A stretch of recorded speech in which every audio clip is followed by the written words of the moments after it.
Ma'am, from Sari doing brief impact news nei Raj Nongthombam Manung Hutna hariba 360-degree analysis of news and events ta mayam botaran okchari haukiba December ki tarikh 13 da Manipur da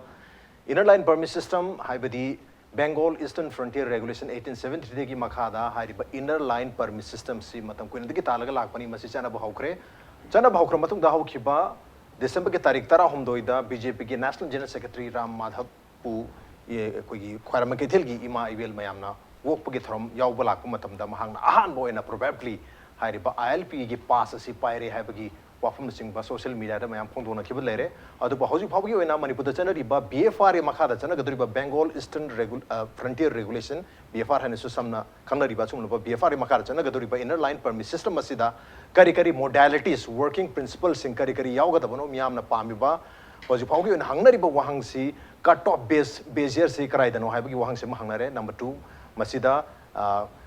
native people se kana hoy have se define hoji pogi on tawdri Manipur people natraga native people se kana no have se define to huntu we have sing miyam no pongdo nali barabaduna hariba inner line permit system under BFR 1873 si kari ogede modalities kari ogede have matang se khana ne gudung tangasi impact news ki studio links no libri basi joining us tonight on Manung Hutna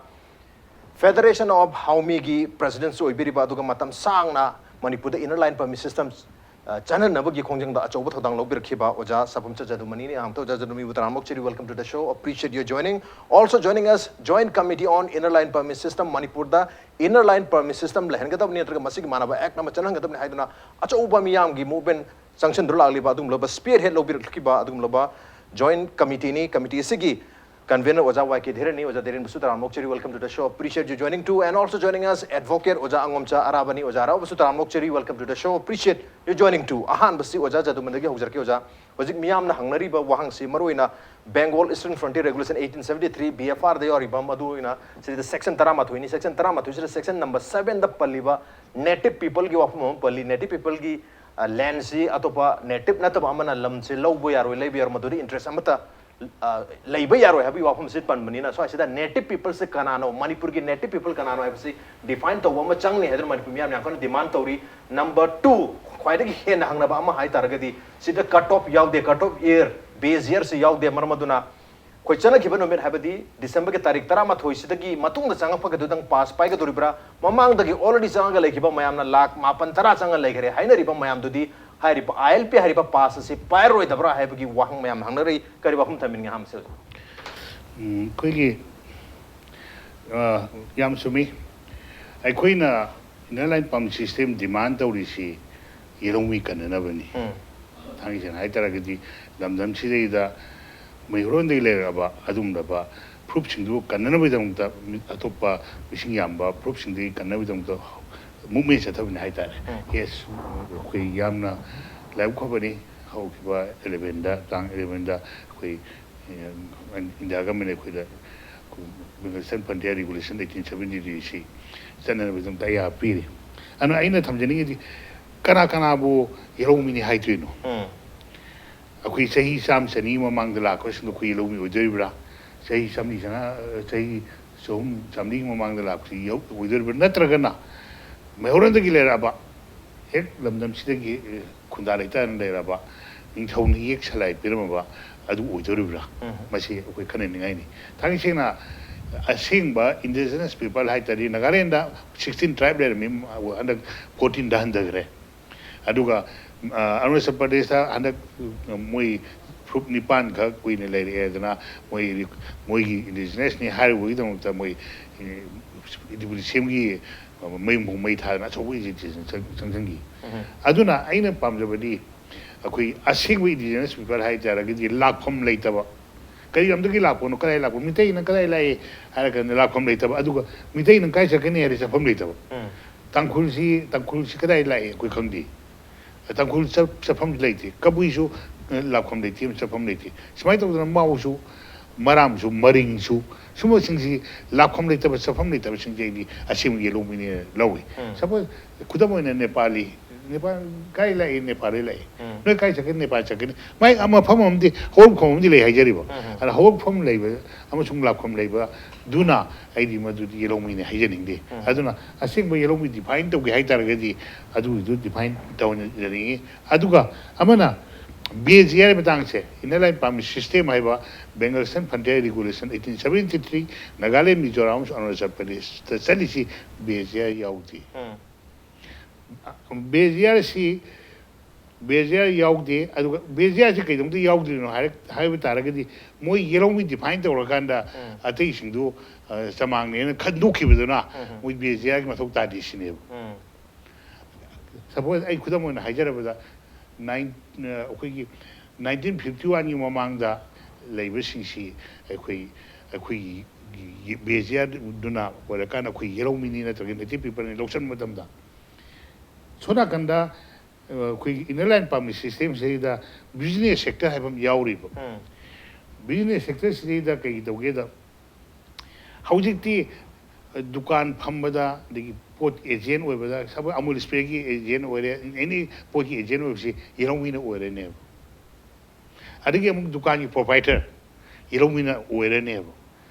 ꯑꯗꯨꯅ ꯂꯩꯔꯤꯕ ꯑꯩꯈꯣꯏ ꯕꯤꯖꯤꯅꯦꯁꯀꯤ ꯁꯦꯛꯇꯔꯁꯤꯡꯁꯤ ꯂꯣꯏꯅꯃꯛ ꯈꯨꯗꯣꯡꯆꯥꯕꯁꯤ ꯌꯦꯔꯧꯃꯤꯗ ꯄꯤꯔꯒꯗꯕꯅꯤꯅ ꯀꯩꯒꯨꯝꯕ 51ꯒꯤ ꯃꯃꯥꯡꯗ ꯂꯩꯕ ꯀꯔꯕꯥꯔ ꯋꯥꯂꯥ ꯃꯌꯥꯝ ꯑꯃ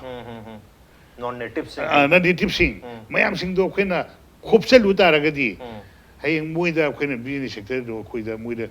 ꯈꯨꯗꯣꯜ ꯄꯣꯠ ꯄꯤꯕ ꯑꯣꯏꯅ ꯊꯣꯛꯀꯅꯦꯕ ꯌꯦꯁ ꯃꯣꯏ ꯂꯩꯌꯨ ꯕꯤꯖꯤꯅꯦꯁ ꯇꯧꯕꯤꯌꯨ but moi akhoi leiriba irong sing kai khunabiu moi makhada thabuk tobiu pasam paibiu inner pam system chap chaba poto madu mahaudo akhoi fangan biu haida yam phazu wafam nei masrida khoi cut off year natraga base year gi wafam se lekte khoina native people se kanano haise phajana define togi targadi madugi wang mada leibegi di masana adum hairiba inner line permit hairiba pass si paifam thoi haiba wafam ni ai mathang si uja dhiren dalak chagi uja करमाइना हाइबिनिंग स्वाई मतांग सिदा कोई native people से define तो मथक तान खमी ब्रा हौजी फौगी ओनदी कोई BJP के national general secretary Ram Madhav ना तारीख 3 की फंक्शन याव लाख नुमिता कोई पुथोरखी बादुम बा हादी अदु lakh पदुदा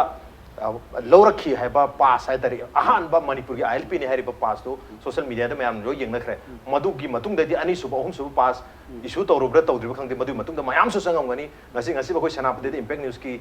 koi reporting team chacha matam dam hum do ta si installation kem ta leita ba maram mi se dum freely without any pass sang thok chasin to ba even changi mi du bawda pass pai ga dam ne hebo khangdana changpa mayam yauri maram na inner line permission sam ja tarik 13 dagi chana ba hokre hebo wahan thok sim leitre du manipur ki ahan ba inner line permission sam ti issue tawgre hare makha tabdi issue to busung omna leri kari wa hum thaming so answer government ki government ki makai dedi ama issue tawgre hare ga makha ta to bung hoi hojiki onadi installation sin thina to bung amungiro infrastructure le amungiro hana dikali adu kari to honing ba kari modalities yo honing ba koi JCILPS ki makai dedi thambiyo hojik leiri ba laukthokraba ILPS ana ne laukthokraba gi matung sida nan tang traum doida ramadov lakpaki inner line permit ama piri ana mayam da khangan ba han bo re na di government ge mai kai di laukthokre hojik leiri si aikoina yeng ba yar si kan ha kan ta hekta cham na hekta chanari har kan da mayam ji harau te am da hekta phungto ga madugi yamna chanabagi formalities ma yaudana chanaraga di madu ayeng tung da wahan thok leitaba kano mo la lakane ba mayam sida adana hojiki native peoples am sung na native peoples edu masi madu tangai padana thamba ma change di kaino har kan da madugi veziyar ma leiba leitaba si kaino har kan da masi kanada kanamba mibo koina gi ILP gi kaino si pi permit si pi ge dori ge hai si khantok matam da native am sung na native si khantok ta ba yaro maram di kaino har kan da aikoi gi native peoples natragi indigenous peoples sing si di masi pi ba gi wahan thok leitrabni na do pi dori si manipur da kana no hai si khantok no kan da aikoi aina khanjaba da ILP chat pa state khara da hai tare ne ko te dimapur hantak lauk thokre moi gi indigenous native people si moi beziyar ma thame hantak ki da thami si kaino har kan da moi 1979 de na beziyar or kan da madugi mamang da leram ba kai du di koi kaino piraroi koi native oil learning aduga madugi matung da lak posing du di koi pass pai de yaro hare this is just koi mizoram di yeng si mizoram gi di yang wang am lap kre mizoram gi di moi gi di 1950 gi mamang chahi manga gi mamang da mizoram da leira aba adu oraga di pok aba moi gi descendants sing to adu oraga di mo koi mizoram gi native people, indigenous people ne na lawani aduga adugi matungda lakpudu gaidi leram lakpusing dudi aikoi pass and permit pai gadabni haiba podama mayek sengna lay okay aduna manipur gi su hujik aikoi na yamna concern oridi kaino har kanda aikoi hana dagi sida laisallaba amsung ko na laiba si sing si aikoi gi council di kaino har kanda aikoi gi JCILPS amsung manipur miyam na pami di kaino har kanda aikoi gi indigenous people sing si full protection tawgadaba adugumba ba aina makap madune ba mathok tarisi adugi lambi du thirakpada aikoi ILP Bengal Eastern Frontier Regulations si sanan gadabani haiba poda makap lakhibani adubu hujik lae phange pire accidentally kaigumba kharadagi adubu laiba posi phangi ba posi gi regulation ama ai hujik pau udri masi ai gi di akoi advocate su yaubiri ko aina khanjabada di state ki oiba aikoi gi madugi guideline ama mathok tai na khali madu fasna tho kanda madu kari no tawgodori je haibasi guideline du kari kari yaw ILP gi koi gi section 2 da su fasna dum yawbne khalen kanbada maram di state na matam gi matungina magi local pom thokwa thabok sing guideline semba yai haibagi provision lama yawbni aduna hairiwa potu gi matungina state na madu notification ma tho kanda aikoi manipur da sum ba category gi mi sing si koi native na tan native people soigani aduga chahi suktagi makoi lera abasing si haiba podama madugi yamna define ama toba ma change aduga loina na aikoi gi makha ta na aikoi sum aikoi gi masigi maru oiba changadaba masak sing si yam phasna laboratory masi phasna rules frame to horakanda aikoi tungda aikoi gi hena mapung phaba regulation ama oina ba manipur government honabam thoi maduna tan aikoi ekta ILP chanare har kanda hekta aikoi hoi president na executive order ma thokre chanare haibdi yare adu manipur gi oina karamba mong da chanaga dige haibse machu manipur gi yam to workout to matok tai na kali kai kai tawge de je aduna JCILPS da gi so aikoi na khajaba da koi representation ama so iduna government da sum si to honinge na traga madu kari tawgodori no haibdu koi su mayam gi oina manipur people single lona daga aikoi gi yellow mi kanab gi no ta changse lai mi na aikoi lai ba posi kadai bho wow out tong mina kan kadai bho ha pa ya ge ya da ge hai se asina khantok mina ba gi tangai fa da ma lai ri na okay kari modality sing ohen ba ya ba ge habasi manipur miyam ga su ta thok ta sin tong na ba duga lenga to su suggest to gi tangai fa da ba lai an thambiri duga atu matam da lenga ke ma ke di su modalities mayam se workout to raga masi ogadabni native people hai na sini habagi define to ba clear cut regulation masmai na koi implement to do ra habasi lauthokpa lorna atu matam da implement to butsini manipur miyam na pamisi adu hoji phogi oinadi native people define to dri marmadru mayam se cut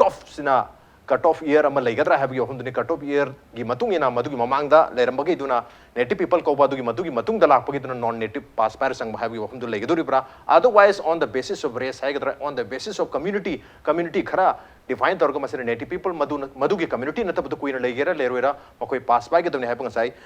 oja jadumani thambiki wa humsu lebiri mathang sei oja arabada lakcharabada kogi manipur gi onidi adum handigi haire lakpasi cut off year ama legadabani natraga hojiki oja jadumani takpiri ba kogi non native and native have ani se define to witar gadi nasai gi cut off year gi su mathau ta do gi mandre adu manipur gi oinadi native people se define to year se adum mathau ta gi ne khambibra kari legalities kari yengbe an thambini oja arab Jani so yam phadana haibi re masi indigenous people si akhoina masi batang de yeng batara gadi Haomee hai batara gadi akhoina kumni yeng mak jange maramde masi United Nations na pi ba ko sakta indigenous people gi definition si kayain haigeda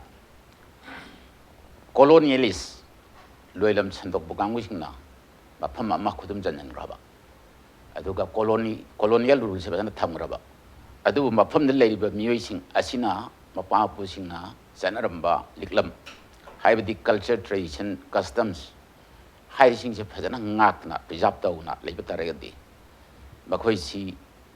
indigenous people ne na lawe aduga nakal maramda khoina masimasu yemgi ai Guinness Book of World Records London phongba yang authority oiba yang authenticity leiba adugumba amkhakni masida origin of man anama yawi masih the PDC kadai bahog the pige da moina malem goi na moina pibani masih India hai di subcontinent baru ina northern region of India masih tari ba bioi asi yamna lirba matam de lera ba hai bdi 10 million gi mathak ke na lirba masih moina tam am si nei rama pathakasana si nei masih 10 million mathak lira hai aduga atai atopa sing sina 5 million ni mathak tale liraba makhoi asina australopithecus haiba tam si nei aduna tasengna aina khanjabada indigenous people hairagadi hairiba yam authenticity leiba aduma Guinness Book of World Records twin separate brothers Ross and Norris McWhirter masimino ani ibni masi huji baw de lepna phongi mas hairiba madu de piriba posak adu huji bawda madu kakpa leitri override to ban leitri okay aduna indigenous people haibasi ekhoi lamdam si leiriba mioi sing ache masi ningsang ba thoktam sam de leraba politically socially culturally leraba mateng bang raba mioi sing ache masi indigenous people ni logane aduga tasengna ngasai ki piriba Bengal Frontier Regulation 1873 masi hana leramba masi India si company rule haiba malay 1600 ta hoba adu 1873 gi haiba regulation je masi di crown rule gi manung sen ba posang hone aduna crown British crown ni makha da leragan British India gi matam da adu masanaramba adu gumba regulation dune masida kaiwam bakhal gi indigenous people haiba gi posak si defined over yaude kaiwam te yaude masih tasengna cap ki oiba adu bi ihok singa se subside tawna ba ai gi wakal da phokjaba ni ma subside tawna ba gi mong da khodak ta lan nang na ba akhoi gi ILPS chanare haibati Bengal Frontier Regulation 1870 chanare haida masih kaino da parliament da Amit Sana masih si lauk thokhi bane na ai wakal da phaw aduna masih da kari ba basi structure sing yang matam da kari ko mam te yaude Manipur haibas ser haptalak me aduga te te kamu singdu Arunachal gi Manung ga legada district ni haiba asang manung legada haiba sumba posak me am habak pe wani haiba posak sidi sam samba posak hangni masina kari mamta akhoi gi lamsil lebi people si kan be yabagi khong yab leiti aduga mamang ga legiba Manipur People Protection Bill masi akomba mamangi gamen lataba 2018 gi Manipur People Bill se anouba gamen sina tawriba hoji president gi sen ngai nei posak se masida su bill lama introduce tawra bill do ek ole aduga masigi structure composition da section namakak yawudabani section si sigi title si subtitle si kare hain lagadagida persons to be exempted la tawadaba basi commission do ba de tongan establishment amdagi Manipur sangak ba pass paigadaba mioi sigi kai ba posamta adana pande masigi posak si haiba bill sigi composition si yawudabani structure si yawudabani na akhoi lamjil leiba yellow mi singje masi bahawda permit pai bi phimdalai aduga India go ni yeng batara gadi indigenous people si hairi si constitution menong saliba si masi da adibasi ni palisi aduga ngasai ki Guinness Book of World Records sa palio pasakna yam sengna northern region laiba mioi sing asi indigenous people na haibam kha okay sabchana tai aduna 1951 cut off base years so ibatara gadi 51 ni matuna sang pa sing si permit pai bi po sam khak dori mamang na pai da si po saksima lei aham da masima i thamjari okay ado khoi Manipur gi oinadi 1951 se aduma mathok tane khambi bra kaino da 1950 gi November gi tarik 19 da himmat singh na hairiba Manipur da hana leijaramba khoi internal permit system ama madu abolish tau gi na madu gi matung tarak patai targadi 1950 gi matung hadi 51 dagi sang pasing mayam dudi khoi indigenous na traga khoi se pass pai ga dubni habi wafam lakuni na khoi Manipur gi hauji oina native kaino da khoi gi hairiba Bengal Eastern Frontier Regulation 1873 jistana ba haura bani na masigi section number 7 the policy we native people ki native ki lamjing sida mapan da ki sakpa mi sing interest loroi da bani habi wafum ma yauri manabaduna mapan gi mi sing da sanga ga native people ki interest ki lamjing chal native people ki lamda interest loroi da haramni na native people se kanano native se kanano have define to basang pu matam sida Manipur da native define to base still akoi 1951 se season nagadori bra season nadabi da akoi ngasai oja jadumni takpi khiba on the basis of community han digi lejaknabo community singi basis ta dum native people ani define to godra madu tarta da Manipur da mo chaotic oiba situation atop state ta thokir mana thokni khan bi barakari wa hunda ꯑꯩꯈꯣꯏꯒꯤ ꯍꯤꯃꯠ ꯁꯤꯡꯅ 1950ꯗ ꯑꯦꯕꯣꯂꯤꯁ ꯇꯧꯈꯤꯕ ꯁꯤꯒꯨꯝꯕ ꯄꯣꯠꯁꯛꯁꯦ ꯃꯅꯤꯄꯨꯔ ꯆꯠꯅꯔꯝꯕꯁꯦ ꯃꯁꯤ British India ꯑꯣꯏꯔꯤꯉꯩꯗꯅꯤ ꯃꯁꯤ ꯑꯩꯈꯣꯏꯒꯤ ꯑꯗꯨ ꯆꯠꯂꯝꯕ ꯌꯦꯡꯅꯤ ꯑꯗꯨꯕꯨ ꯃꯅꯤꯄꯨꯔꯅ ꯏꯟꯗꯤꯌꯥꯗ ꯃꯔꯖ ꯇꯧꯈ꯭ꯔꯕ 15 ꯑꯣꯛꯇꯣꯕꯔ 1949ꯒꯤ ꯃꯇꯨꯡꯗ ꯆꯍꯤ ꯑꯃꯒ ꯊꯥ ꯑꯃꯅꯤꯒꯤ ꯃꯅꯨꯡꯁꯤꯗ ꯌꯥꯝ ꯊꯨꯅ ꯁꯤꯒꯤ ꯄꯣꯠꯁꯛꯁꯦ ꯑꯦꯕꯣꯂꯤꯁ ꯇꯧꯈꯤꯕꯅꯤ ꯃꯁꯤꯒꯤ ꯃꯅꯨꯡꯗ ꯂꯩꯔꯤꯕ ꯄꯣꯠꯁꯛꯇꯤ ꯌꯥꯝꯅ ꯑꯉꯛꯄ ꯑꯃꯈꯛꯅꯦꯅ ꯑꯩ ꯋꯥꯈꯜꯗ ꯐꯥꯎꯏ ꯃꯔꯝꯗꯤ ꯃꯅꯤꯄꯨꯔꯁꯤ ꯏꯟꯗꯤꯌꯥꯒꯤ ꯄꯥꯔꯠ ꯑꯃ ꯑꯣꯏꯔꯕ ꯃꯇꯨꯡꯁꯤꯗ ꯆꯍꯤ ꯑꯃꯒ ꯊꯥ ꯑꯅꯤꯒꯤ ꯃꯅꯨꯡꯁꯤꯗ ꯁꯠ ꯂꯥꯎꯅ ꯂꯧꯊꯣꯛꯏꯕ ꯄꯣꯠꯁꯛꯁꯦ ꯃꯁꯤ ꯍꯥꯟꯅ ꯂꯩꯔꯝꯕ ꯐꯣꯔꯦꯅꯔꯁꯤꯡ ꯇꯣꯉꯥꯟ ꯇꯣꯉꯥꯟꯕ ꯍꯧꯖꯤꯛ ꯌꯨꯅꯤꯌꯟ ꯏꯟꯗꯤꯌꯥ ꯑꯣꯏꯔꯕ ꯏꯟꯇꯔ ꯁ꯭ꯇꯦꯠ ꯂꯩꯔꯤꯁꯤꯡꯒꯤ ꯆꯪꯉꯛꯄꯁꯤꯡꯁꯦ ꯃꯁꯤꯒꯤ ꯄꯣꯠꯁꯛꯁꯤꯡꯁꯤ ꯄꯨꯔꯥ ꯃꯑꯣꯡ ꯑꯃꯗ ꯑꯗꯨꯝ ꯃꯅꯤꯄꯨꯔꯗ ꯃꯅꯤꯄꯨꯔꯤ ꯁꯤꯇꯤꯖꯟ ꯑꯣꯏꯕ ꯌꯥꯕꯒꯤ ꯄꯣꯠꯁꯛ ꯑꯃꯈꯛꯁꯤ ꯄꯤꯈ꯭ꯔꯦꯕ ꯑꯗꯨꯅ ꯃꯁꯤꯗ ꯆꯅꯩꯅꯕ ꯄꯣꯠꯁꯛ ꯑꯃꯈꯛ ꯂꯩꯔꯦꯕ ꯑꯗꯨꯅ ꯗꯦꯃꯣꯒ꯭ꯔꯥꯐꯤꯛ ꯏꯝꯕꯦꯂꯦꯟꯁ ꯂꯥꯛꯄꯒꯤ ꯄꯣꯠꯁꯛ ꯑꯃꯈꯛ ꯂꯥꯛꯈ꯭ꯔꯦꯕ ꯑꯗꯨꯅ ꯍꯧꯖꯤꯛ ꯀꯠ ꯑꯣꯐ ꯕꯦꯁ ꯌꯔꯁꯤ ꯊꯝꯗꯕ ꯇꯥꯔꯒꯗꯤ ꯑꯗꯨ ꯑꯣꯏꯕ ꯇꯥꯔꯒꯗꯤ ꯑꯩꯈꯣꯏ ꯂꯝꯁꯤꯗ ꯃꯥꯡꯒꯗꯧꯔꯤꯁꯤ 51 ꯃꯇꯝ ꯑꯃꯗ ꯑꯦꯝꯁꯨ ꯑꯦꯝꯁꯀꯣꯛꯀ ꯒꯥꯃꯦ ꯃꯅꯤꯄꯨꯔꯒ ꯌꯥꯅꯈꯤꯕ ꯄꯣꯠꯁꯛꯁꯤ 1951ꯅꯦꯕ 51ꯁꯦ ꯑꯁꯥꯝꯗꯗꯤ 1971ꯗ ꯂꯩꯈꯤ ꯑꯗꯨꯕꯨ ꯑꯁꯥꯝꯒꯤꯁꯨ ꯌꯥꯝ ꯀꯟꯅ 1951ꯁꯦ ꯑꯣꯏꯅꯕ ꯌꯥꯝ ꯀꯟꯅ ꯑꯗꯨꯝ ꯏꯍꯧ ꯁꯥꯒꯠꯂꯦ ꯑꯗꯨꯕꯨ ꯁꯦꯟꯇꯔ ꯑꯃꯗꯨ ꯌꯥꯗꯦ ꯑꯗꯨꯅ ꯍꯥꯏꯔꯤꯕ ꯀꯠ ꯑꯣꯐ ꯕꯦꯁ ꯌꯔꯁꯤ ꯇꯁꯦꯡꯅ ꯍꯥꯞꯇꯕ ꯇꯥꯔꯒꯗꯤ ꯕꯦꯡꯒꯣꯂꯤꯁꯟ ꯐ꯭ꯔꯣꯟꯇꯤꯌꯔ ꯔꯤꯒꯨꯂꯦꯁꯟ 1873 ꯍꯥꯞꯇꯕ ꯇꯥꯔꯒꯗꯤ ꯑꯩꯈꯣꯏꯒꯤ ꯂꯝꯁꯤ ꯂꯩꯔꯤꯕ ꯏꯟꯗꯤꯖꯤꯅꯁ ꯄꯤꯄꯜꯁꯤꯡ ꯑꯁꯤ ꯇꯁꯦꯡꯅ ꯃꯃꯩꯊꯪꯗ ꯃꯄꯥꯟꯗ ꯂꯥꯛꯏꯕ ꯑꯃꯒ ꯑꯣꯚꯔ ꯐ꯭ꯂꯠ ꯇꯧꯈꯤꯗꯅ ꯑꯩꯈꯣꯏꯒꯤꯁꯤ ꯌꯦꯂꯣꯃꯤꯁꯤꯡꯁꯤ ꯌꯥꯝꯗ꯭ꯔꯕꯗ 3-4 ꯗꯤꯀꯦꯠꯁꯀꯤ ꯃꯇꯨꯡꯗꯗꯤ ꯍꯧꯖꯤꯛ 2020ꯁꯤꯗ ꯔꯦꯜꯋꯦ ꯀꯅꯦꯛꯁꯟ ꯂꯥꯛꯑꯅꯤ ꯑꯣꯖꯥꯅ ꯇꯥꯛꯄꯤꯔꯤꯁꯤ ꯑꯩꯈꯣꯏꯒꯤ ꯀꯠ ꯑꯣꯐ ꯕꯦꯁ ꯌꯔ ꯑꯃ ꯃꯊꯧ ꯇꯥꯅꯤ 1951ꯒꯤ ꯁꯤ ꯑꯣꯏꯕꯤꯗꯣꯏꯔꯣ ꯌꯥꯝ ꯆꯨꯝꯃꯤ ꯑꯣꯀꯦ 1951ꯒꯤ ꯀꯠ ꯑꯣꯐ ꯌꯔꯁꯦ ꯍꯥꯞꯍꯧꯗ ꯇꯥꯔꯒꯗꯤ ꯑꯩꯈꯣꯏꯒꯤ ꯌꯦꯂꯣꯃꯤꯁꯤꯡꯁꯤꯗ ꯑꯆꯧꯕ ꯈꯨꯗꯣꯡꯊꯤꯕ ꯑꯃ ꯂꯩꯕ ꯌꯥꯏ ꯍꯥꯏꯕꯅꯤ ꯑꯗꯨꯕꯨ ꯁ꯭ꯋꯥꯏꯁꯤꯗ ꯈꯤꯇꯪ ꯈꯦꯠꯅꯕ ꯄꯣꯏꯟꯠ ꯑꯣꯐ ꯚ꯭ꯌꯨꯁꯦ ꯑꯩ ꯑꯣꯖꯥ ꯖꯗꯨꯃꯅꯤꯗꯒꯤ ꯊꯦꯡꯅꯖꯩ ꯑꯩꯈꯣꯏ ꯃꯅꯤꯄꯨꯔꯒꯤ ꯅꯦꯇꯤቭ ꯄꯤꯄꯜꯁꯦ ꯗꯤꯐꯥꯏꯟ ꯇꯧꯕꯗ ꯏꯟꯗꯤꯖꯤꯅꯁ ꯄꯤꯄꯜ ꯅꯠꯇꯕ ꯅꯦꯇꯤቭ ꯄꯤꯄꯜ ꯍꯥꯏꯗꯤ ꯅꯦꯇꯤቭ ꯍꯥꯏꯕ ꯋꯥꯍꯩꯁꯤ ꯌꯥꯎꯔꯕꯅꯤꯅ ꯑꯩꯈꯣꯏ ꯋꯤ ꯅꯤꯗ ꯇꯨ ꯗꯤꯐꯥꯏꯟ ꯅꯦꯇꯤቭ ꯄꯤꯄꯜꯁꯦ ꯀꯅꯥꯅꯣꯅ ꯗꯤꯐꯥꯏꯟ ꯇꯧꯔꯛꯄ ꯃꯇꯝꯗ ꯉꯁꯥꯏꯒꯤ ꯀꯠ ꯑꯣꯐꯁꯦ ꯑꯗꯨꯝ ꯆꯪꯈꯤꯒꯗ꯭ꯔꯥ ꯁꯤꯅꯤ ꯃꯅꯤꯄꯨꯔꯒꯤ ꯁꯤ ꯗꯤꯐꯥꯏꯟ ꯇꯧꯕꯁꯦ ꯁꯤ ꯗꯥꯏꯔꯦꯛꯂꯤ ꯇꯧꯕ ꯇꯥꯔꯒꯗꯤ ꯑꯩꯗꯤ ꯕꯦꯖꯤꯌꯥ ꯃꯊꯧ ꯇꯥꯗꯦ ꯁꯤ ꯑꯩꯅ ꯊꯝꯖꯩꯁꯦ ꯕꯦꯖꯤꯌꯥꯁꯤ NRCꯗ ꯂꯥꯛꯀꯗꯕꯅꯤ ꯑꯗꯨꯒ ꯅꯦꯇꯤቭ ꯄꯤꯄꯜ ꯗꯤꯐꯥꯏꯟ ꯇꯧꯔꯣꯏ ꯍꯥꯏꯔꯒꯗꯤ ꯕꯦꯖꯤꯌꯥꯗ ꯌꯥꯔꯦ ꯑꯗꯨ ꯅꯠꯇ꯭ꯔꯒꯗꯤ ꯑꯩꯈꯣꯏ NRCꯗ ꯂꯥꯛꯀꯗꯕꯅꯤ ꯑꯗ ꯑꯩꯅ ꯊꯝꯖꯅꯤꯡꯉꯦ 1951ꯒꯤ ꯑꯩꯈꯣꯏꯒꯤ ꯕꯦꯖꯤꯌꯥꯒꯤ ꯑꯦꯝꯁꯀꯣꯛ ꯇꯧꯕꯗꯣ ꯃꯗꯨ ꯐꯣꯔꯦꯟꯅꯔ ꯏꯁꯨꯅꯦꯕ ꯃꯗꯨ ꯏꯟꯇꯔꯅꯦꯜ ꯅꯠꯇꯦ ꯑꯩꯈꯣꯏ ꯁꯤꯗ ꯂꯥꯛꯏꯕꯁꯤ internal influx ꯍꯥꯏꯕ ꯑꯃ external influx ꯍꯥꯏꯕ ꯑꯃ ꯂꯩꯌꯦꯕ ꯃꯇꯝꯗ ꯇꯧꯔꯤꯕ ꯏꯍꯧꯁꯦ ꯇꯧꯕꯗꯤ ꯊꯥꯔꯤꯕ ꯈꯨꯠꯇꯤ ꯐꯣꯔꯦꯟꯅꯔ ꯅꯠꯇꯦ ꯑꯗꯨꯕꯨ ꯏꯁꯨꯗꯤ ꯐꯣꯔꯦꯟꯅꯔ ꯏꯁꯨꯅꯦꯕ ꯑꯗꯨꯅ ꯑꯩꯈꯣꯏ ꯐꯣꯔꯦꯟꯅꯔꯁꯤꯡꯁꯤ ꯀꯌꯥꯝ ꯂꯩꯔꯦ ꯗꯤꯇꯦꯛꯁꯟ ꯀꯌꯥꯝ ꯇꯧꯔꯒꯦ ꯈꯣꯠꯂꯒꯦ ꯀꯥꯏꯅ ꯃꯊꯪꯗ ꯑꯆꯧꯕ ꯄꯣꯠ ꯑꯃ ꯂꯩꯅꯒꯦ ꯍꯥꯏꯇꯥꯔꯦ ꯃꯔꯝꯗꯤ ꯑꯩ ꯃꯇꯝꯗ ꯑꯩꯁꯨ ꯑꯦꯝꯁꯨꯒꯤ ꯀꯩꯅꯣꯃ ꯁꯦꯀ꯭ꯔꯦꯇꯔꯤ ꯃꯆꯥ ꯑꯃ ꯑꯣꯏꯖꯩꯌꯦꯕ ꯑꯗꯨꯅ ꯃꯔꯝ ꯑꯣꯏꯗꯅ ꯐꯣꯔꯦꯟꯅꯔ ꯏꯁꯨꯅꯤ ꯑꯗꯒꯤ ꯑꯃꯅ ꯑꯩꯅ ꯑꯃꯨꯛ ꯊꯝꯖꯅꯤꯡꯉꯤꯗꯤ ꯑꯩꯈꯣꯏꯒꯤ ꯍꯟꯗꯛ ꯔꯥꯃꯥꯙꯧ ꯂꯥꯛꯄꯗ ꯄꯥꯁ ꯄꯤꯔꯦ ꯄꯥꯁ ꯄꯤꯔꯦ ꯍꯥꯏꯕ ꯈꯛꯇꯅꯤ ꯃꯗꯨ ꯑꯦꯃꯥꯎꯟ ꯀꯌꯥꯗ ꯄꯤꯔꯤꯅꯣ ꯄꯩꯁꯥ ꯀꯌꯥ ꯂꯨꯄꯥ ꯀꯌꯥ ꯄꯤꯕ 7 daysꯒꯤ ꯄꯩꯁꯥ ꯀꯌꯥ ꯂꯧꯔꯤꯅꯣ ꯍꯥꯏꯕ ꯑꯃ ꯆꯪꯗ꯭ꯔꯦꯅꯦ ꯃꯔꯝꯗꯤ ILP ꯍꯥꯏꯕꯁꯦ ILP inner line permit system ꯑꯆꯧꯕ ꯔꯤꯁꯣꯔꯁ ꯑꯃꯅꯦꯕ ꯃꯅꯤꯄꯨꯔ ꯒꯚꯔꯟꯃꯦꯟꯒꯤ ꯑꯆꯧꯕ ꯔꯤꯁꯣꯔꯁ ꯑꯃ ꯑꯣꯏꯗꯣꯏꯅꯤ ꯅꯥꯒꯥꯂꯦꯟꯒꯤ ꯃꯤꯖꯣꯔꯥꯝꯒꯤ ꯂꯣꯏ ꯑꯣꯏꯔꯤꯗꯨꯅꯤ ꯑꯗꯨꯅ ꯑꯍꯥꯟꯕ ꯑꯣꯏꯅ ꯀꯩꯅꯣ ꯄꯥꯛꯁꯤꯗ ꯊꯥꯗꯔꯤꯕ ꯄꯩꯁꯥ ꯀꯌꯥꯅꯣ ꯂꯨꯄꯥ ꯀꯌꯥꯅꯣ ꯈꯪꯐꯝ ꯊꯣꯛꯇ꯭ꯔꯣ ꯑꯗꯨꯅ ꯑꯅꯤꯁꯨꯕ ꯄꯩꯁꯥꯅ ꯀꯌꯥꯅꯣ ꯑꯗꯨꯒꯤ ꯃꯗꯨꯒꯤ ꯔꯤꯁꯣꯔꯁ ꯀꯌꯥꯝ ꯂꯥꯛꯏ ꯆꯍꯤꯒꯤ ꯀ꯭ꯔꯣꯔꯗ ꯂꯥꯛꯏꯅꯦꯕ ꯑꯇꯣꯞꯄ ꯁ꯭ꯇꯦꯠꯀꯤꯗꯤ ꯑꯗꯩ ꯑꯃꯅ ꯑꯩꯅ ꯊꯝꯖꯅꯤꯡꯉꯤꯅ ꯌꯦꯁ ꯑꯣꯖꯥ ꯃꯩꯔꯥꯕꯅ ꯍꯥꯏꯔꯤꯗꯣ ꯁ꯭ꯀꯦꯂꯦꯇꯟꯅꯦꯕ ꯀꯩꯝꯇ ꯌꯥꯎꯗꯦꯕ ꯏꯟꯅꯔ ꯂꯥꯏꯟ ꯄꯥꯔꯃꯤꯠ ꯁꯤꯁꯇꯦꯝꯒꯤ ꯔꯤꯒꯨꯂꯦꯁꯟ ꯀꯩꯝ ꯌꯥꯎꯗꯦꯕ ꯑꯗꯨꯕꯨ ꯃꯗꯨꯒꯤ ꯀꯥꯟꯅꯕꯗꯨꯗꯤ ꯑꯩꯈꯣꯏ ꯍꯥꯞꯇꯣꯏꯁꯤ ꯅꯥꯒꯥꯂꯦꯟꯗ 2013 ꯐꯥꯎꯕ ꯃꯣꯏ ꯑꯦꯃꯦꯟ ꯇꯧꯈ꯭ꯔꯦ ꯃꯊꯪ ꯑꯦꯃꯦꯟ ꯇꯧꯔꯛꯇꯅ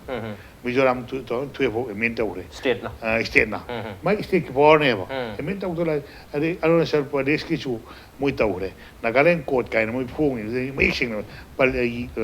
ꯏꯔꯦ ꯍꯥꯏꯇꯥꯔꯦ ꯑꯗꯨꯅ ꯃꯔꯝ ꯑꯣꯏꯗꯅ ꯃꯣꯏꯗ ꯀꯥꯟꯅꯕꯁꯤꯡꯗꯨꯗ ꯑꯩꯈꯣꯏꯅ ꯏꯟ ꯑꯦꯅꯤ ꯄꯥꯔꯁꯟ ꯑꯃ ꯆꯪꯉꯛꯄꯗ ꯃꯣꯏꯗ ꯄꯤꯒꯗꯧꯔꯤꯕ ꯄꯥꯝꯁꯨ 1 weekꯀꯤ 15 days ꯑꯃ ꯃꯌꯥꯝꯒꯤ ꯂꯣꯏ ꯈꯥꯏꯗꯣꯔꯛꯈꯤꯗꯣꯏꯅꯤ ꯍꯦꯛꯇ ꯀꯩꯅꯣ ꯇꯧꯒꯗꯕ ꯅꯠꯇꯦ ꯑꯗꯨꯅ ꯑꯩꯈꯣꯏꯅ ꯃꯔꯨꯑꯣꯏꯅ ꯑꯩꯅ ꯊꯝꯖꯅꯤꯡꯉꯤ ꯄꯣꯠꯇꯤ ꯑꯩꯈꯣꯏꯅ ꯎꯔꯤꯕ ꯕꯦꯡꯒꯂꯤꯁꯇꯟ ꯐꯟꯗꯤꯌꯥꯔꯤ ꯔꯦꯒꯨꯂꯦꯁꯟꯒꯤ ꯁ꯭ꯀꯦꯂꯦꯇꯟꯗꯨ ꯅꯠꯇꯦ ꯃꯅꯨꯡꯗ ꯀꯥꯟꯅꯕ ꯃꯁꯛ 12ꯃꯨꯛ ꯌꯥꯎꯔꯤꯕ Okay. 12ꯗꯨꯒꯤ ꯄꯣꯠ ꯌꯥꯎꯔꯤꯕ ꯄꯣꯠꯇꯣ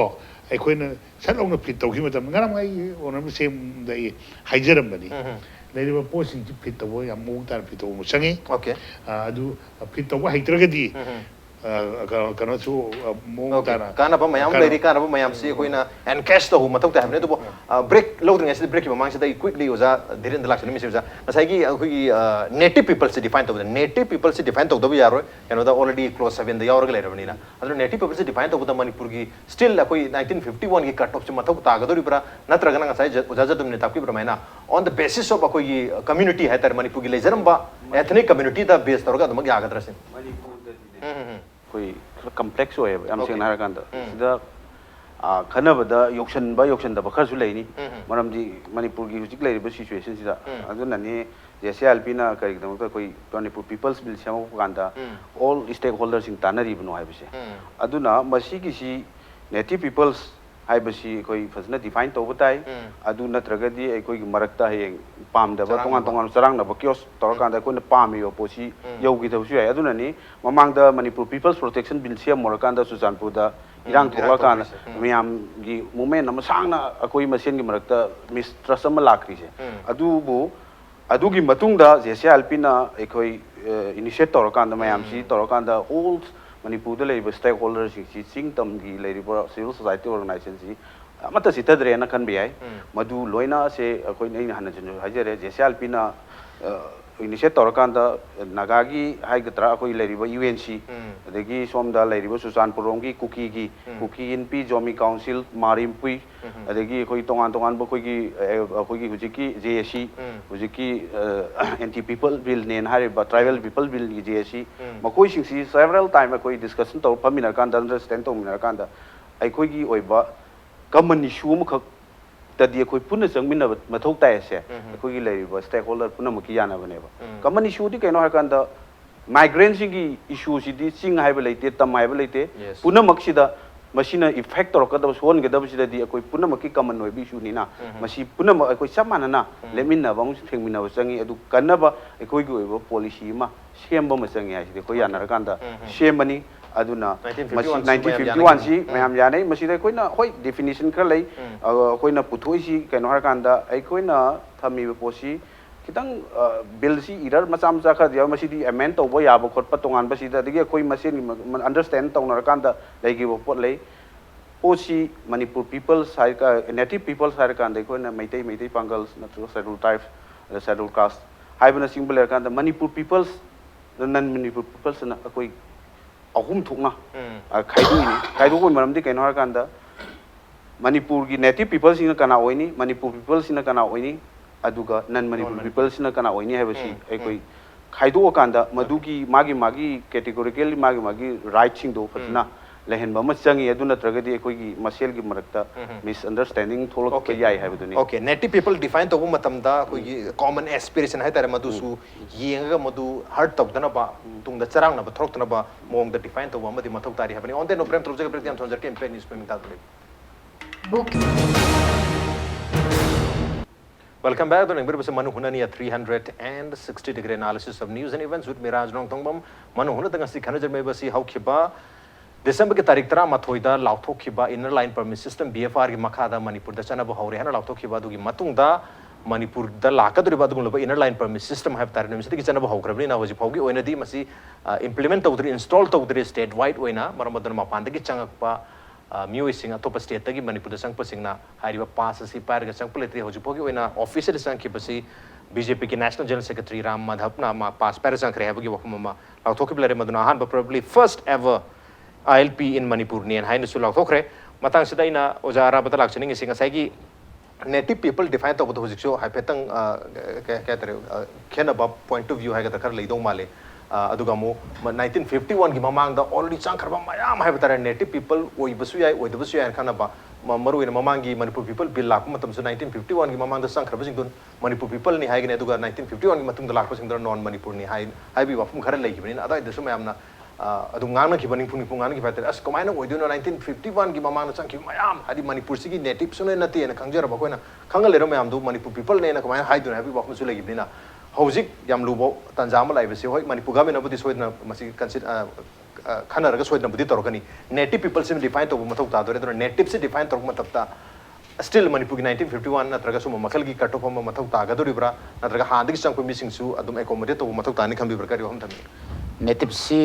gi matang da hajage native si in other words the indigenous ka mane na lowe na similar way na lowe indigenous people hai maram de native si masagi ojaba posang hapne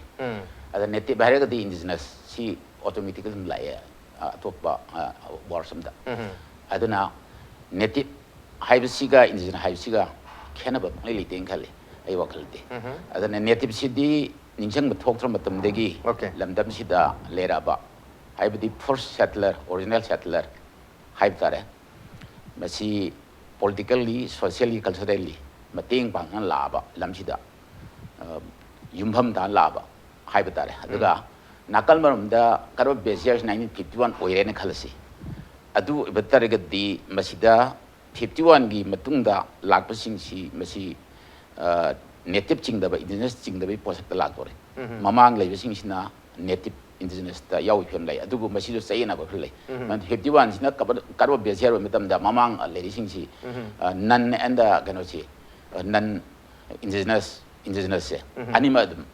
anima pun be posak ta lai aduna akoi Manipur non Manipur define to the cut off year ma mathau taram badi adu native define to matam the cut off si mathau taro idabra habi mathau taro native haiba tare di mamai del rakpa maram di akoi gi mirol gi akoi lamsi laba maram di akoi nation namo ramani nation namo ramani na hana mamang nation namo oiringi da mapan gi influence changring da leram basing si masi native indigenous na lawani aduga marakta history gi wari gi selda mathang hang lakhiba mayam leire khudamoina akhoi gi chahi lising ani gi ten history leire na goi chi tasena adugi chronicle data am leire bani aduga chahi chohum samri gi mamang da lerkhiba tasena panjagi madang hida akhoi meidei bangal haiba tare naklam daraga masi akhoi lamsi gi ningon singlo hotna toraga akhoi lamsi de assimilate tawrabani aduna makhoi si tasena nakalamrom da akhoi na indigenous haiba posak tumbak natraga su masi semi indigenous kumba haiba dum yare na ai wakla lawi masi haina akhoi gi meitei bangal si nakalamrom da tongana thambe wa hom nate maramdi makhoi si lamdam si gi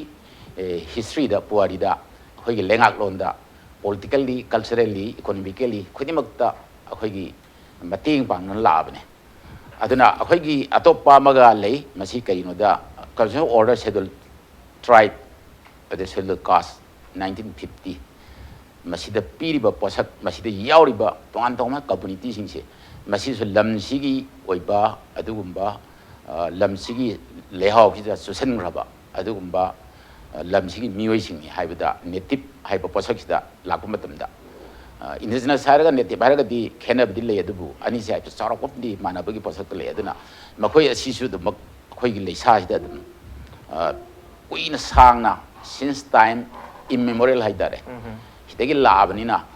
makoi su lamsigi leisa da adum punna leibnaraba lamsigi mahau phaminaraba lamsigi lengak londa saruk phajana yaminaraba adu mani aduna khwaidin bapumoina lagadori si akhoida ILPS set pataragadi asagi Bangladesh Frontier Regulation 1873 se masida karo BSR ma hairiba mai composition sida akhoi semdok pa amend to hok changi hapchen mam changi hapchen mam changi adugi room su mayam leiri hoji poki ndi matu semak tri lenga no sen semak tuni adu athu bada semak na ba mayam na pami ba aspiration ai tare mayam gi aspiration di no gi hengalak pa du hoji poki oina di masi thabak ta implement tor tabni na mayam na wahang di adu ma hangi wahang du gi address tawna gi dum tare ngasi discussion to jeri su matang sei uza dum dilak cha matang sai uzana su hairiba act si khoi skeletal oiba regulation am oitaru su masi manung da kana ban lo ya ba mayam am yauri yam drabda as many as tarama thoi kana ba lobu ya ba yauri hai uzana amom to ina thambi uza kari kana ba no pen lobu ya khwai yam no mabung oibda ꯑꯩꯈꯣꯏꯒꯤ 1950ꯒꯤ ꯑꯩꯈꯣꯏꯒꯤ ꯐꯤꯃꯁꯤꯡꯁꯦ ꯂꯧꯊꯣꯛꯈ꯭ꯔꯀꯥꯟꯗ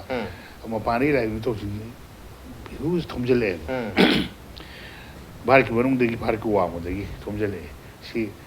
ꯃꯁꯤ ꯍꯦꯛ ꯀꯩꯅꯣ ꯇꯧꯕꯗꯒꯤ ꯄꯥꯝꯕꯤꯁꯤ ꯍꯦꯛ ꯂꯩꯈꯤꯕꯗꯒꯤ ꯃꯤꯇꯣꯞ ꯆꯪꯉꯛꯄꯁꯤꯃ ꯃꯗꯨꯃ ꯊꯤꯡꯈ꯭ꯔꯅꯤ ꯃꯔꯝꯗꯤ free ꯑꯣꯏꯅ ꯆꯪꯉꯛꯄ ꯌꯥꯔꯣꯏ ꯃꯥꯅ ꯑꯀꯛꯅꯕ ꯃꯇꯝ ꯑꯃꯗ ꯃꯥ ꯂꯩꯔꯅꯤ ꯑꯗꯨꯒ ꯑꯦꯛꯁꯇꯦꯟ ꯇꯧ ꯇꯥꯔꯒꯁꯨ ꯑꯩꯈꯣꯏ ꯃꯇꯝ ꯅꯥꯏꯅ ꯑꯦꯛꯁꯇꯦꯟ ꯇꯧꯔꯅꯤ ꯑꯗꯨ ꯃꯔꯨꯑꯣꯏꯕ ꯑꯃꯗꯤ ꯑꯩꯈꯣꯏꯅ ꯑꯀꯛꯅꯕ ꯃꯤꯇꯣꯞꯁꯤ ꯊꯝꯅꯤꯡꯕ ꯃꯑꯣꯡꯗ ꯊꯝꯕ ꯌꯥꯔꯅꯦꯕ ꯃꯅꯤꯄꯨꯔꯗ ꯂꯥꯛ ꯑꯃ ꯆꯪꯁꯤꯜꯂꯛꯑꯦ ꯃꯁꯤ ꯄꯥꯔꯃꯤꯠ ꯃꯇꯝ ꯈꯛ ꯄꯤꯒꯨꯝꯁꯤ ꯑꯁꯨꯛ ꯊꯣꯛꯈ꯭ꯔꯦ ꯀꯥꯏꯅ ꯑꯗꯨꯃꯛ ꯇꯧꯔꯀꯥꯟꯗ ꯑꯀꯛꯅꯕ ꯑꯩꯈꯣꯏꯒꯤ ꯃꯤꯇꯣꯞꯁꯤꯡꯁꯤ ꯀꯟꯇ꯭ꯔꯣꯜ ꯇꯧꯕ ꯉꯝꯃꯅꯤ ꯍꯥꯏꯕꯁꯤꯃ ꯊꯝꯖꯒꯦ ꯑꯅꯤꯁꯨꯕꯗ ꯑꯩꯈꯣꯏ ꯃꯣꯏ ꯂꯥꯛꯑꯀꯥꯟꯗ ꯃꯅꯤꯄꯨꯔꯗ ꯄꯥꯔꯃꯅꯦꯟ ꯁꯦꯇꯜꯃꯦꯟ ꯐꯪꯉꯔꯣꯏ ꯃꯔꯝꯗꯤ ꯃꯇꯝ ꯈꯔꯒꯤ ꯂꯥꯛꯄꯁꯤꯅ ꯄꯥꯁꯇꯨꯒꯤ ꯃꯥꯒꯤ ꯚꯦꯂꯤꯗꯤꯇꯤ ꯂꯩꯒꯗꯕꯅꯤꯅ ꯑꯗꯒꯤ ꯑꯃꯅ ꯃꯌꯥꯝꯅ ꯍꯥꯏꯅꯔꯤꯕ ꯚꯣꯇꯔ ꯂꯤꯁꯇ ꯄꯥꯟꯕ ꯍꯥꯏꯁꯦ ꯃꯁꯤ ꯄꯥꯜꯂꯔꯣꯏ ꯑꯩꯈꯣꯏꯒꯤ ꯄꯣꯂꯤꯇꯤꯀꯦꯜ ꯔꯥꯏꯠ ꯑꯃ ꯑꯩꯈꯣꯏ ꯀꯟꯕ ꯉꯝꯖꯔꯅꯤ ꯃꯔꯝꯗꯤ ꯅꯨꯃꯤꯠ 5ꯅꯤꯒꯤ ꯂꯥꯛꯄ ꯊꯥ ꯃꯈꯥꯏ ꯑꯃꯒꯤ ꯂꯥꯛꯄ ꯊꯥ ꯑꯃ ꯂꯥꯛꯄꯗꯨ ꯅꯪ ꯄꯥꯝꯕꯤ ꯌꯥꯎꯕ꯭ꯔꯥ ꯍꯥꯏꯅ ꯍꯪꯗꯣꯔꯤꯅꯤ ꯃꯥꯏ ꯄꯥꯝꯕꯤ ꯌꯥꯎꯔꯒ ꯃꯥꯏ ꯀꯃꯥꯏꯅ ꯚꯣꯇꯔ ꯂꯤꯁꯇ ꯆꯟꯗꯣꯔꯤ ꯑꯗꯨꯅ ꯑꯩꯈꯣꯏꯗꯤ ꯚꯣꯇꯔ ꯂꯤꯁꯇ ꯆꯟꯈꯤꯕ ꯃꯌꯥꯝ ꯑꯃ ꯂꯩꯈ꯭ꯔꯦ ꯃꯁꯤ ꯑꯩꯈꯣꯏ ꯃꯅꯤꯄꯨꯔ ꯒꯚꯔꯟꯃꯦꯟꯒꯤ ꯄꯣꯂꯤꯁꯤꯅꯤ ꯃꯥꯅ ꯄꯣꯂꯤꯁꯤ ꯐꯖꯅ ꯁꯦꯝꯃꯦ ꯐꯖꯅ ꯏꯝꯄ꯭ꯂꯤꯃꯦꯟ ꯇꯧꯔꯦ ꯑꯗꯨ ꯃꯤꯌꯥꯝꯒꯤ ꯀꯥꯟꯅꯔꯦ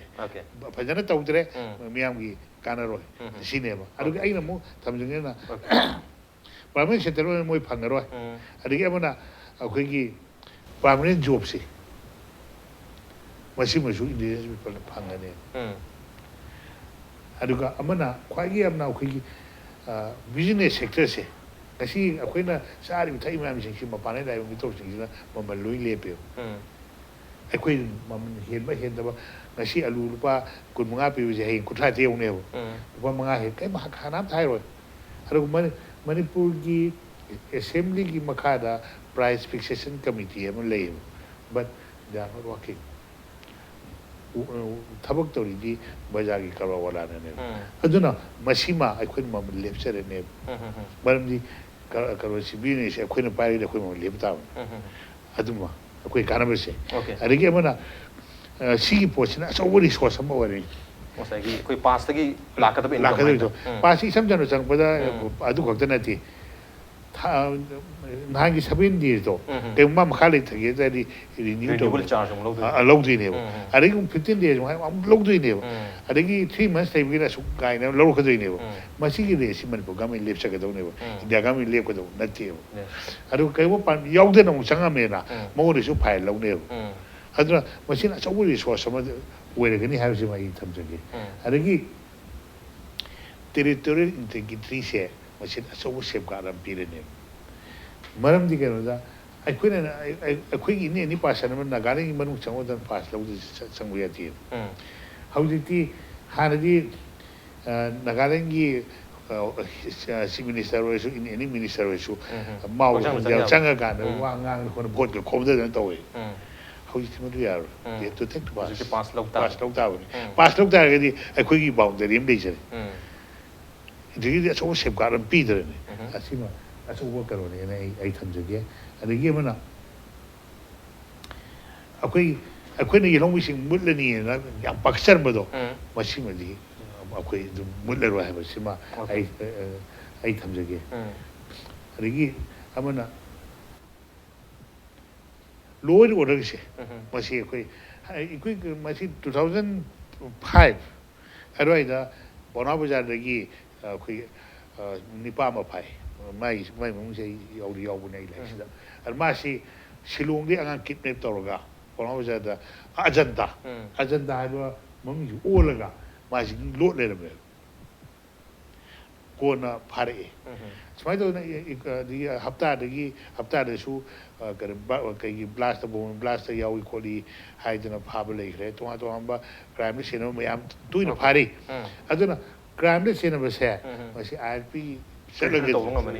ꯗꯤꯇꯦꯛ ꯇꯧꯕ ꯉꯝꯃꯅꯦꯕ ꯃꯁꯤꯒꯤ ꯁꯤꯃ ꯌꯥꯝ ꯑꯩꯈꯣꯏ ꯀꯥꯟꯅꯔꯅꯤ ꯑꯗ ꯁꯤꯈꯩꯁꯤꯅ ꯍꯥꯏꯇꯥꯔꯦ ꯀꯥꯟꯅꯕ ꯃꯌꯥꯝ ꯑꯣꯖꯥꯅ ꯊꯝꯕꯤꯔꯤ ꯃꯊꯪꯁꯤ ꯑꯣꯖꯥ ꯙꯤꯔꯦꯟꯗ ꯂꯥꯛꯆꯒꯦ ꯀꯥꯟꯅꯕ ꯃꯌꯥꯝꯕꯨꯗꯤ ꯂꯩꯔꯤ ꯑꯗꯨꯕꯨ ꯑꯩꯈꯣꯏ JCILPSꯀꯤ ꯃꯥꯏꯀꯩꯗꯒꯤ ꯑꯩꯈꯣꯏ ꯂꯩꯉꯥꯛꯇꯁꯨ ꯑꯩꯈꯣꯏ ꯄꯨꯁ ꯇꯧꯒꯗꯕ ꯋꯥꯐꯝꯅꯆꯤꯡꯕ ꯑꯗꯨꯝ ꯊꯝꯕꯤꯔꯤ ꯇꯧꯈꯤꯒꯅꯤ ꯍꯥꯏꯗꯅ ꯑꯗꯨꯕꯨ ꯀꯔꯤꯗꯤ ꯑꯩꯈꯣꯏꯒꯤ ꯂꯥꯛꯀꯗꯧꯔꯤꯕ ILPS ꯁꯤꯁꯇꯝ ꯑꯟꯗꯔ BFR ꯁꯤꯗ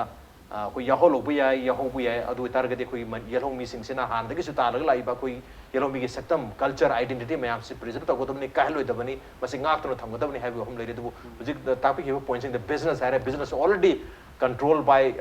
migrants है गदरा जम चाव ना कोई बिजनेस से मणिपुर बिजनेस में कोई पायर के लेरी बनी और को side voter as far as voting rights है से कया से वोटर चल लगे मणिपुर की वोटर ओरगा अदगी आधार कार्ड पायर के लेरी बनी ना मकोई में हमसे पास मु इशू तो पाए बसी अदा इधर हम चाव टेक्निकल प्रॉब्लम लोरी effectively मसी रेगुलेट तो बाय से मणिपुर गवर्नमेंट की पॉलिटिकल विल की मखा पोन गने बा ओके मरम दी कहनो है कंदा सेम को दिरबा गाइडलाइन तो मधु की मखा पोन गने बा मरम दी हुजिक तामो जाव दुनि दी हाइबिरी को यामा कोने असा एस्पेक्ट am वांग ना बुदी हाइबिरी कहनो कंदा बोट लेपा बोट थादा बासी मसी काय तो गदा मसी की पासी की टाइम पेरो से मसी कयाम सांग पीदोइनो पीरोइदोइनो से मतम लेपम चंगी लेपट्री बिना कोई हाई ngam इलेक्शन कमीशन की मतुंग नि थात्रुक लेरगदि मा वोटर लिस्ट यावबो या हैबा कनो म लै ऑल इंडिया की ओइना वोटर लिस्ट सन याबा वोट थादबा याबा की राइट अम लै ओइ हुजि वोट लेपतबा दुना हुजि की लैबो सिचुएशन जी की मका पोनबा नि अदुगा वोट थादबा अमसुं वोटर लिस्ट यावबा सि वोट लेप यारकदोइनि अदुना हाइरिबो पोटसिंग सि रेगुलेशन से गाइडलाइन सि सेमको मतमदा अखोइना हुजिक नागालैंड दा चही अमगी परमिट पी अखोइगी सिदा अखोइगी टेम्पोररी हाइबा अमा परमानेंट कैनो हाइबा अमा मोइदा लैसी था हुंगी मरी की अदगी चही अमगी मोइ थबक की वर्क यस गवर्नमेंट एम्प्लॉय ओइना लागदी अदुगा मोइ थबक अतोप मोइगी जॉब किदुगी मतुंगिना मकोइगी लैबगी पेरियड से टाइम पेरियड से चही अमा पी चही अमा हेक लोइबगा मोइ अमु renew तौदोइनी renew तौबासि Vishu इराइ Laiba pony हाना परमिट पाइ लेग्रामिना मोइ अदुम रिन्यू तौरगा अदुम लेबिदि आइबा मोइ ऑनलाइन दा तौबसु यादोइनी ऑनलाइन तौबा यादोइनी रिन्यू तौरगा अदुम सही चाम लेबिसु आइबा सि अइखोइना हे यंगमिनाबा म चंगी सि कैनो कांदा गवर्नमेंट सेमकदोबा गाइडलाइन सिदा सुगुमबसिंग सि फजना अइखोइ गाइडलाइन सिदा फजना खंगतु कांदा मकोइ सिंग सि हयेंग अइखोइदा इफेक्ट तौर ओइदबा मोंगदा अदु याम इफेक्टिवली थबक तौगदोबा गाइडलाइन अमा सेमगा नोटिफिकेशन अमा थोकांदा मकोइ सिंग सि फजना मॉनिटर तौबा म चंगी एक चंगरकांदा अमु मखाताना मदुगी यामना अखोइगी लॉ इन्फोर्सिंग एजेंसी सिंगना अमु रेगुलेट तौहंद्रगदी थबक तौद्रगदी अखोइ चंग्रेना फ्री द थादोगदी अखोइ इफेक्टिव ओइरोइदोइने खुदम ओइना मणिपुर दा से इंडिया की मनु पारम ओरमिना फॉरेनर एक्ट चटनै मणिपुर दा 1946 को मणिपुर दा फॉरेनर मयाम लेरिसिने कइगिनो हार कंदी फॉरेनर एक्ट चटनरगसु फॉरेनर पासपोर्ट पाइरगा लाखिबना कयामनो कयाम लेग्रे हंजनग्रे लेग्रे हाइबछि खुदम ओइना अखोइना जेसीआईएलपी दा थेंगनाजबा एग्जांपल अमा पिजेगे बांग्लादेश दगी अखोइ मणिपुर दा अखोइगी थबक सुबा हाइतारेने को अदुसु कनानो हार कंदी योट कौता प्लास्टिक लेब्राना कोम लाकोसी मोइसी सही अमगी बांग्लादेश की पासपोर्ट पाइरगा इंडिया दगी सही अमगी वाक वीसा पाइर चंगे वाक वीसा पाइरगा संगा कांदा हप्ता द लेरे हप्ता द लेरगा मोइ सही मा फारगा सही अमसी मोइ थबक सुबगी परमिट पाइर लामने थबक सु लेदोइने अदुगी मखा ताबदा मकोइ सिंगसी मकोइगी मरमदा हनगिब्रा हनगिदब्रा सि कयाम यामना अकोइगी लॉ इन्फोर्सिंग एजेंसी सिंग रेगुलेट तौरिगे सि मसी क्वेश्चनेबल ओयेबा सुमाइ तौदना अकोइगी चंगजल आईएलपी की पास पाइदा संग की बिसिंग जे मसी चंग क्रिएना कोई थाजन बदुदंग ओइबनादी अकोइ इफेक्टिवली ओइबि यारोइबा चंग क्रिबिसिंग दु करमबा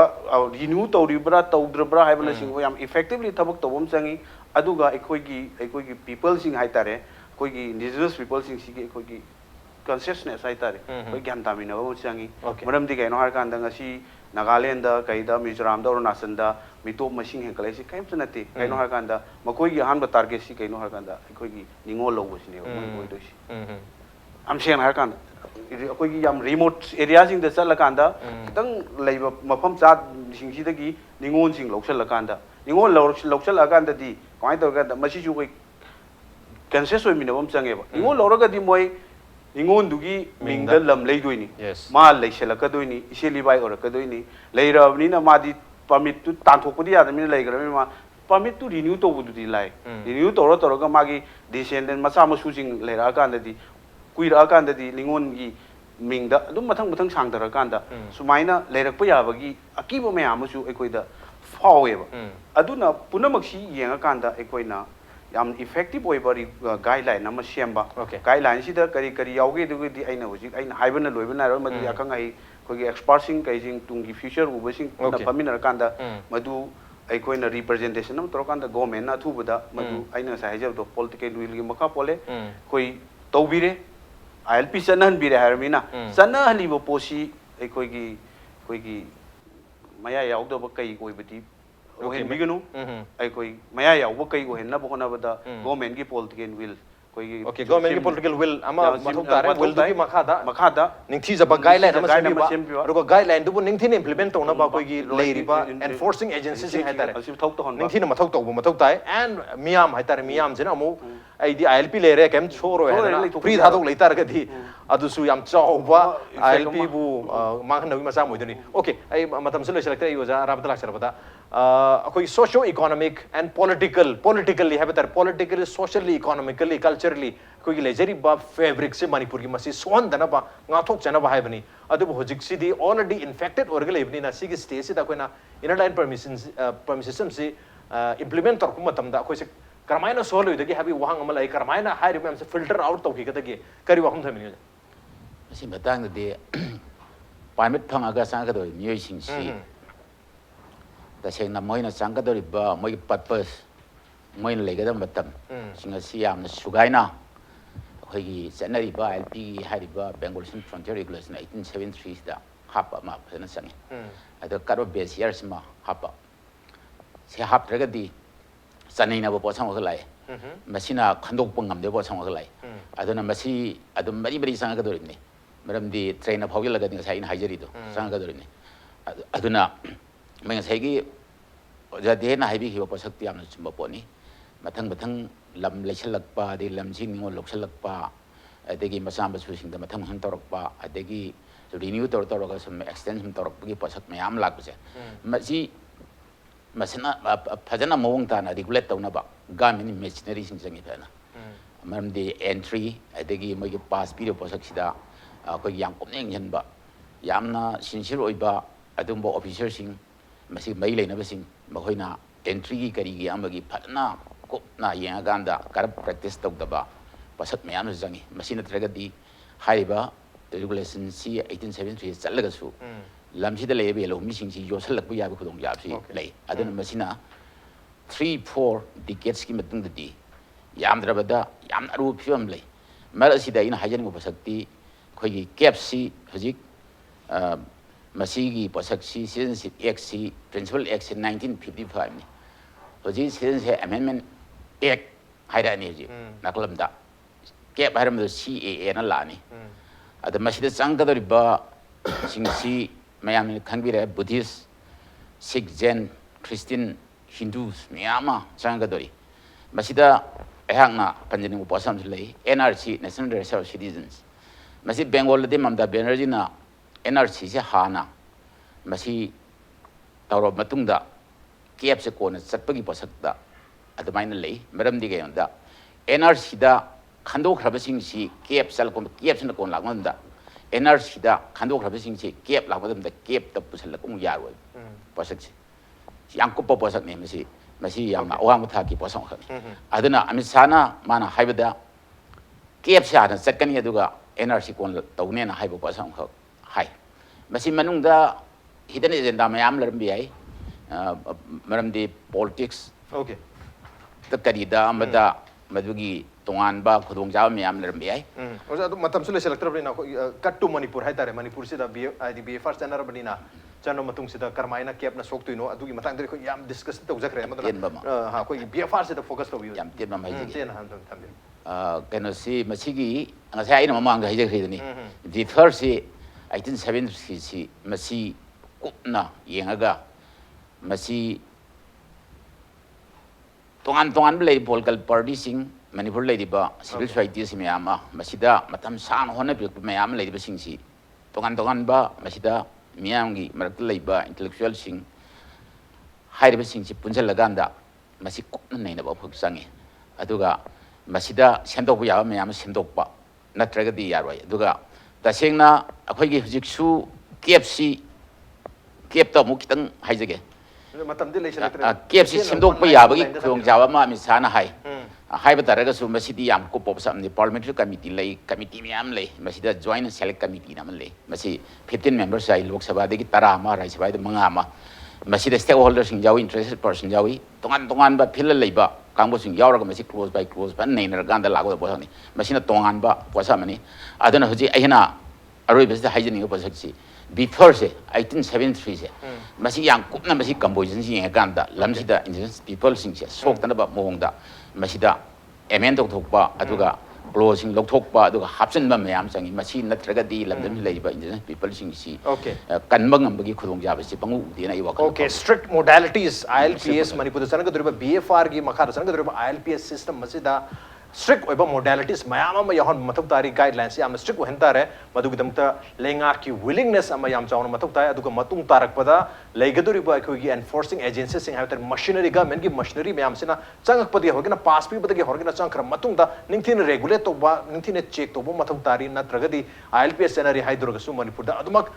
कोई पास पाइद्र नतर पास एक्सपायर होगा पंगई दले सलम मयाम सु लेरप याय एंड प्लस मियाम ना ILPS चनरी हैदुना लेगाक त थादोक्तनो लेबगी महत्ता मागी मायु रेस्पांसिबिलिटीज से स्ट्रिक्टली लौन रक्तारगदी Manipur द इफेक्टिवली Haomee सिग्नेटिव पीपल से कंजबद याम चावबा थौदांगबा मियाम गिसो दुम रेस्पांसिबिलिटी अदा अदमक लेरे अदु हौजिकी वरदी the ball is in the government's court government के court लेरे government कर मखली guidelines frame तरपा मियाम गताना बताना तवाय बगी याम चावबा वहम लेरे अदु immediately मसिकी implementation दुनी मियाम न पामिसु कइनो द तारीख 13 मथोइदा मसिकी notification थोखरबनिना अथुबो मतम गी मनुंग द लेंगाना हाइरबा guidelines से सेमगा थुना infrastructure मयाम अब install तोरगा Manipur बु protect तोहन बुदुनी केन मतम कोइना तालाबा Manipur मियाम गी दिमानी on देन on ngasi on dimanu हुनगी थरम से मतांग चालु जरगे ngasi की थरम सिदा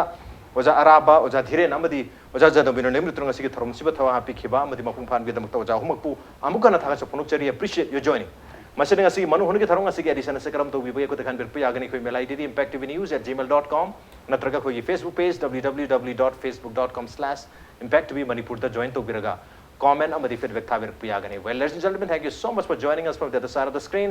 until next time this is Raj Nongthombam signing off kurumjari